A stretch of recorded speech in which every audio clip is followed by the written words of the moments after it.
Are you ready, kids? Aye, aye, Captain! I can't hear you. Aye, aye, Captain!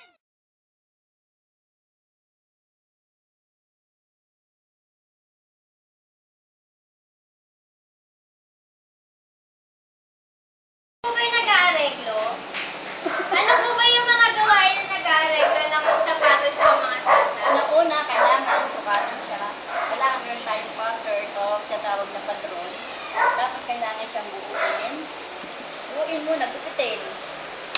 Hiwalayin. Tapos kailangan din siyang buuin ng mananahe.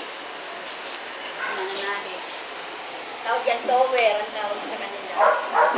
Tapos kailangan din siyang buuin, tupiin, tapos aprohan. Ito sa Pag patero. naaparohan na, kailangan na siya tahin ulit. Pagka-aporo, kailangan na lagyan. Ito, lining. Lining. Ayan. Tapos tatahin ulit siya. Tapos pagkatahi, magiging ganti na siya. Ito ang tinatawag na entrada. Ito ang tinatawag na entrada. Buo na siya.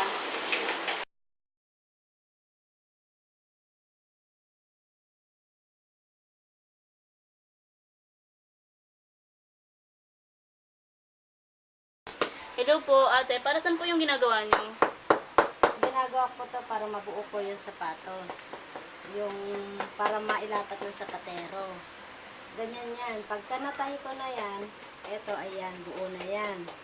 Makakarating na doon sa sapatero. Sila na ang magbubuo. Pag nabuo, magiging ganitong sapatos. Ito, magiging ganito na to pag na ano ng sapatero. Yan ang finishing niya. Oh, thank you po.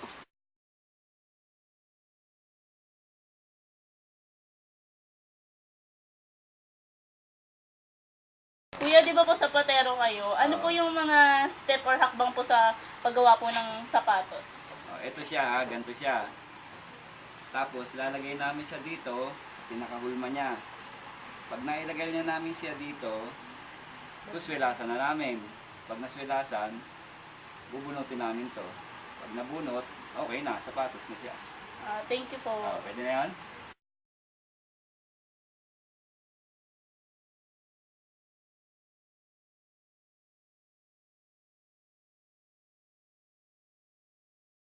Diyan, ang paggawa ng sapatos, hindi kayong basta-basta gagawa na ibibenta mo. Kailangan gagawa ka muna ng sample, tapos isa-sample nyo sa mga department store. Pag natanggapan sila, tsaka nyo gagawin. Ngayon, ang mostly ang problema lagi ng magsasapatos, syempre puhunan. Pag wala kang puhunan, wala kang sapatos, maghahanap ka ng financier. Syempre, mangungutang ka ng financier, di ba? Ngayon, kung meron kang pagkukunan ng puhunan na hindi ka na mangungutang sa financier, mas okay yun. Kasi sa financier, ito mo yun. Ano ba kailangan nyo? Ang problema, kailangan yung produkto nyo maganda, may quality. Kasi pag walang quality, mare-reject yan. Babalik sa inyo yan. Hindi na yung kukunin ng mga nag-order sa inyo pagkakamit o kaya sila. Reject ang tawag doon. Pabaksak ang negosyo nyo pag puro reject ang trabaho. Kailangan maayos, maganda. Pagkatapos, ang trabahador mo, kailangan pagpakisamahan mo ng maayos, yung konting salita-salita lang na medyo slight lang na gano'n. Yan ang Gary, you can tie shoes. How did you learn to do that?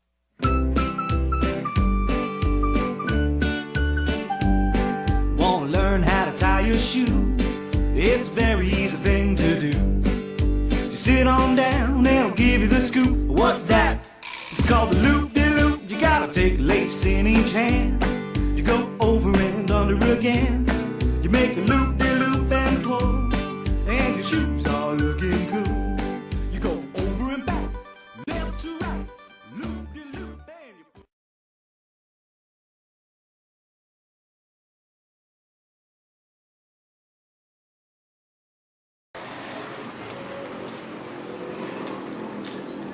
Uy, guard! Ay! Ano ulit?